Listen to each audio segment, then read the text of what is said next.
thank you for being here. Today we are talking about grief, what it is, how it's holding us back, and what we can do today to let it go. Grief is a part of the human experience. It is something that we are going to face throughout the rest of our lives when we transition into a new part of our life, into a new chapter, when we lose people in our lives, when we lose relationships, when we lose beliefs that we understood about ourselves and the world.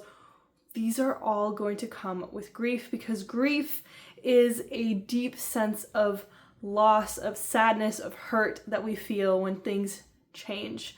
And to be alive is to experience change. Hopefully a lot of it is for the best, but sometimes it's not. Even if it is for the best, it can also come with a great deal of sadness and that acceptance that things will change, things will transition. The way the relationship was at the beginning is no longer how it is, or that this person is no longer going to be a physical part of your life is also difficult. But this grief and the depth that it hits us is a representation of how much love there once was. If you have lost a loved one or a pet or a relationship, you understand that the ones that hurt the most can oftentimes be the ones that meant the most to us. And sometimes that's not true. Sometimes the relationships that hurt the most we are better off for them no longer being in our life. But losing a loved one, an animal, an important person in your life is never easy, and grief is meant to show us that we are strong and that we are capable and that we can get through it. And that is this final piece that you have of this relationship. And oftentimes we want to hold on to the grief because we believe that it is actually the last part of that person that we have. But what you actually do have underneath all of it is this love that once was in the place of grief. And if we allow ourselves to step into that reality, to accept that grief can follow us, but it is only because love has been there first, we can start to see that it is because you loved your animal, your cat so much that you are able to feel this deep sense of loss. And it doesn't make it easier in the moment, because you do want this to be a part of your life. You want this person, this relationship, this idea of yourself to not end, but it has to. And when we are grieving, we don't just grieve what has happened, we grieve what hasn't happened.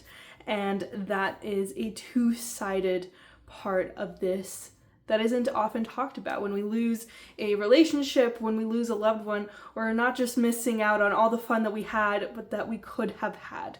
And that loss is one that we can't reconcile. We can't tell ourselves enough times that, well, it's okay that they're not going to be there for my wedding, that they're not going to be there for this amazing milestone in my life, because they're gone. And that love is stuck. And that is what grief is. We are stuck in this idea that love can't get through, that love wasn't enough, but at the end of the day, love got you here. Grief got you to this point.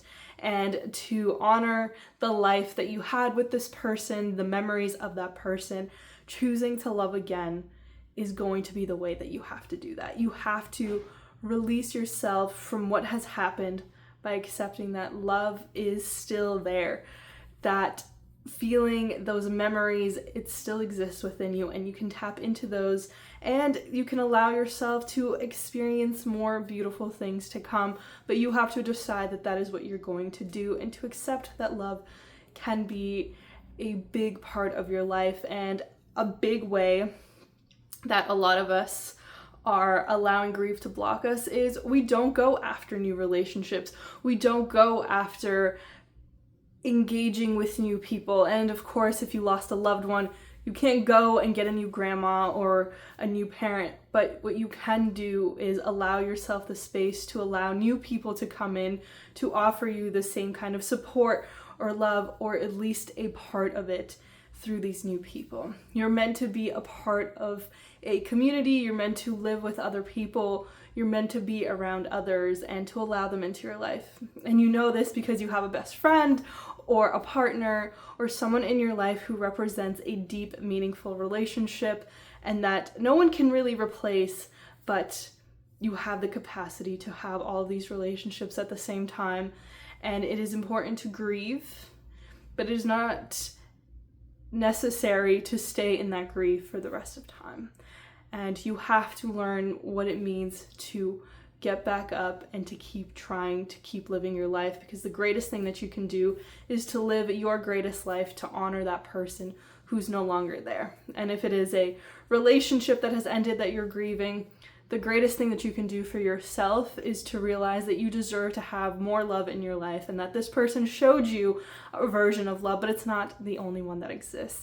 That love can come in a variety of ways, and it can come to us in the most unexpected ways, and that all of these people we have loved and who we have let go of or had to let go of are representations to us that love is a beautiful thing and that we deserve to be happy again. And happiness is at the root of love. That person meant so much to you because they brought joy to your life. They brought excitement. They brought happiness. And what you can do is still tap into those feelings. When you think about them, you can think of the time you had with a sense of gratitude, and that is something that we can start doing today. We can start to implement gratitude into our life and appreciation and love as much as possible. See that the person you're with or the loved ones that you have, that every moment with them is important, and you don't know how many you're going to get because you have no idea. You don't know when the last conversation, the last text, the last message is going to be the last one. So approach it with this sense of appreciation. Don't take any time for granted. Don't believe that there's so much more to come after. Plan your life with this idea that you don't know what's going to happen next, but that you are willing to show up for it right now.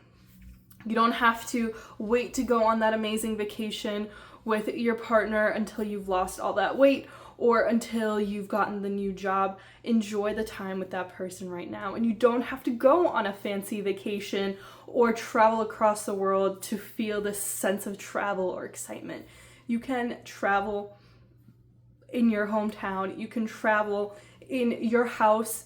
You can do all of these things without going very far and spending a lot of money, because at the end of the day, what you're going to remember most about any of these experiences is the person that you were with and the person you were when you were with them. So to honor their love, to honor their presence, be that person that you were when you were with them. If you were excited, if you were motivated, if you were giving advice, if you were excited, if you were happy, continue to be that person, to feel their love around you no matter what, because you loved the person you were when you were with them, or at least the good times. So try to embody those good times as much as possible. And a few realistic ways to do that is write a gratitude list. What are you grateful for? Which activities and beliefs and ideas do you have that you're grateful for and that you can continue to cultivate? What makes you happy? Write a list about the things that make you happy and that you're excited about, and be present with these thoughts and do whatever you can to stop complaining, to stop being angry, to stop handing your time to things that don't matter, because your life is worth so much more than that. And when you remember these people who you feel this grief over, you remember the greatest things that they did and you remember the good times. So honor that feeling by embracing more good times as much as possible. You don't remember them complaining, or if you do, you remember bonding over it because you laughed about it or you joked about it or you came to a lighthearted conclusion about it.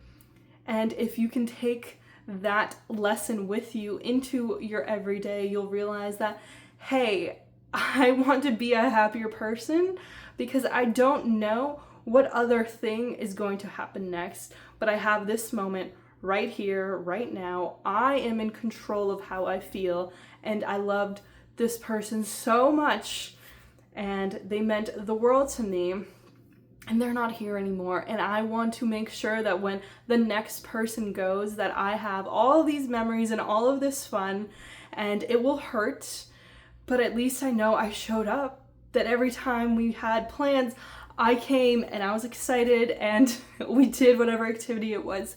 We had fun.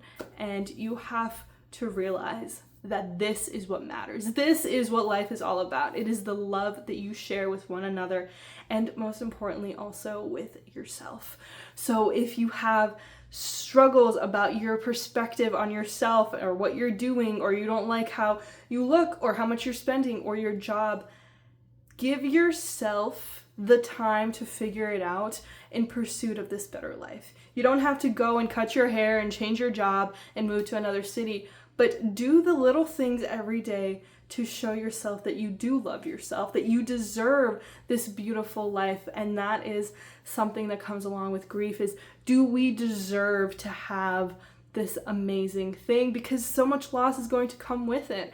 And there is a lot of people who are holding on to this idea that, well, if I get this great thing, it's going to hurt even more. But at the end of the day, that's the point of life, is to experience all of these feelings, to share it with someone, to share it with ourselves, to be happy with ourselves. And we have to realize that no matter what happens, things are going to be difficult and things are going to be hard, but we deserve to love ourselves and each other and to have a beautiful life.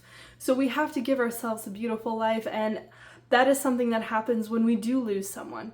That grief breaks open a new version of ourselves because we realize they only had so much time. They had a beautiful life, and that is what we want to talk about, no matter who it is that has gone. Their life was amazing, they were caring, and they were loved, and they were capable and inspiring and motivating. This is the words we want to use about other people when we describe them once they're no longer here. So how can you use those words to describe your own life and how other people would view your life? Are you inspiring others? Are you excited about life? Are you sharing the happy moments? Are you creating more happy moments? How are you showing up with yourself every single day? And that will make it easier to deal with loss, because you are living your life for you and embracing every moment that you have with other people. You are showing up when there is a party. You are doing what is right for you, and you are focusing that energy on the people who do it for you. You're spending your time on the right people, the right things, and the right places. And that will make grief so much easier to deal with, because you're living a life that is beautiful and amazing and wonderful, because you have decided what success looks like. You've decided what it means to be a loving person and to be loved, and what kind of love you're going to accept. So go in and explore, what is it that you actually enjoy and what do you actually want from life? And you will create a life that is going to be worthy of the life that you have, because we only get one and we don't know how long we have it. And grief, if it does nothing, it teaches us that time is not infinite, that there is a finite amount and we don't know how much that amount is. Hopefully it is going to be for many, many more years that you get to create these memories, but because you don't know, live every moment and embrace it. Try to choose love, and if you complain and if you're upset, if you're angry, forgive yourself quicker. Get there quicker. Do something every single day, a little thing that proves to you that you love yourself and your life and the people around you. Love is available at every angle, every direction, every decision. So how can you choose better things for you to love yourself, to show yourself that you do? This world is going to be difficult and hard, and there's going to be loss that is incredibly difficult, loss of what we had and loss of what we thought we would have.